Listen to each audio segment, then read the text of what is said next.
สวัสดีครับมาชมแนวทางตันดาวนะครับนะของวันที่31แล้วครับนี่ครับมาช่องหาอยู่นะครับนะครับยังมาอยู่ช่องหานะครับเนาะแต่ว่า37บ่มีแต่2747นะครับเนาะ27นะครับเนาะมาเบิ่งงวดต่อมาเนาะครับเนาะงวดวันที่3เอาตัวเด่นๆเนาะจัดตัวเด่นๆให้เลยตัววิ่งหลายตัวแต่มันมาชนกันได้แต่เนี่ยเนาะเอาสุดตัวมัน2 3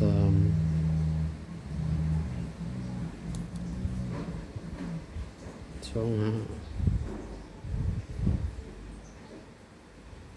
2 7 2 8 2 9นะครับ20นะครับเนาะ20 21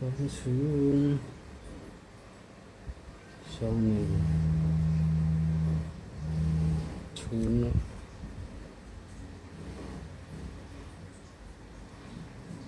ก็40 43 45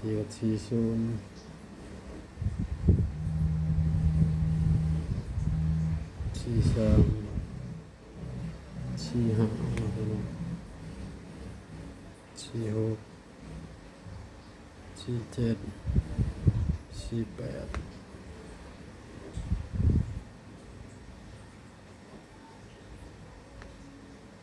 49นะครั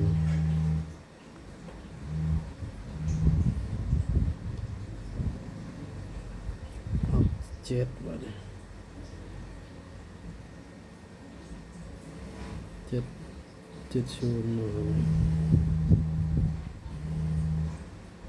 71 72ตัววิ่งหลายตัวมา72 75 78 79นะครับ0 บาท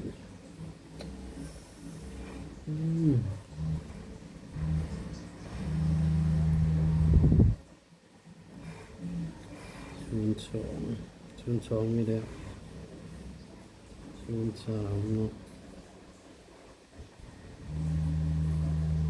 05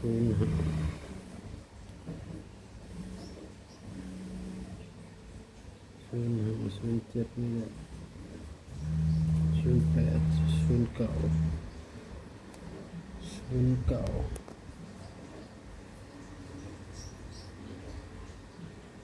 01ถ้าเด่นเนี่ยก็สิมีแต่นี่เนาะเด่นที่สุดเนาะน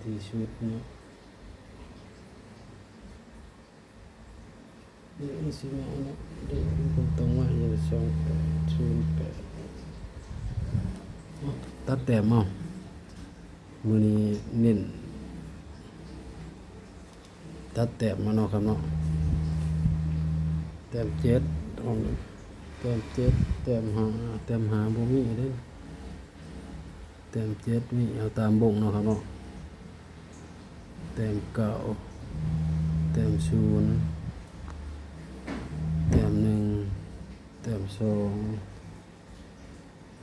แต้ม3บ่มีเนาะครับเนาะแต้ม4มีแต้ม7มีแต้ม9มีเนาะครับเนาะแต้ม0แต้ม1แต้ม2 3แนวก่อนเนาะครับเนาะแต้ม7มีแต้ม8มีแต้ม9แต้ม0เนาะครับเนาะ73เนาะครับเนาะ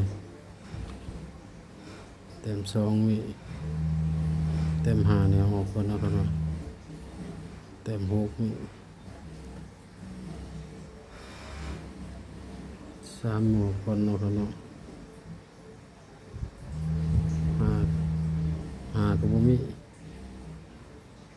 8มี9มี1มี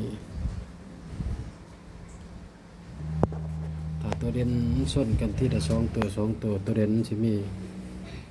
วิ่งมันสิมีอีกสิเนาะครับเนาะ402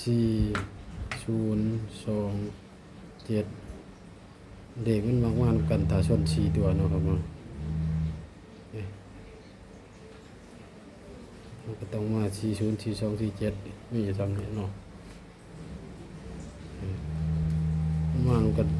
มันบ่ชน2ตัวคือแต่ก่อนเนาะครับเนาะแต่ก่อนมันชน2ตัว2ตัวเนาะครับเนาะแต่ว่าคลิปนี้ก็มันชนอยู่จังซี่เนาะครับเนาะนี่เนาะมีซ้ำนี่เนาะเอาตามบงเนาะครับเนาะถ้าผิดพลาดขอโทษขออภัยเนาะครับเนาะเป็นแค่เพียงแนวทางบ่ได้สนับสนุนเล่นการพนันเนาะครับเนาะ